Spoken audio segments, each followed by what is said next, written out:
Hey friends! Ever tried sending a message to someone on Telegram only to be blocked by a frustrating pop-up telling you that you can only message mutual contacts? If you're suddenly restricted from reaching out to people outside your address book, you've likely triggered Telegram's anti-spam or privacy filters. Don't panic. In under 3 minutes, I'm going to show you exactly why this happens and how to fix it so you can message freely again.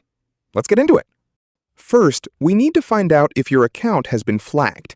Telegram uses an automated system to catch potential spammers, and if you've sent too many messages to strangers or shared links too quickly, your account might be temporarily limited.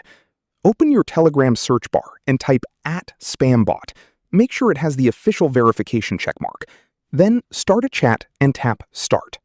The bot will instantly analyze your account and tell you if you have any active restrictions, how long they will last, or if your account is completely clean.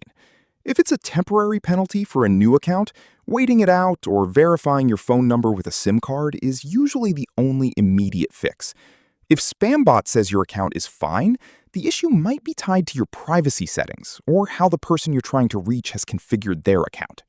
Head into Settings. Tap Privacy and Security and look at your options.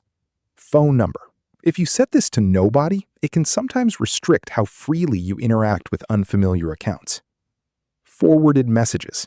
Restricting who can trace messages back to you can also trigger limitations.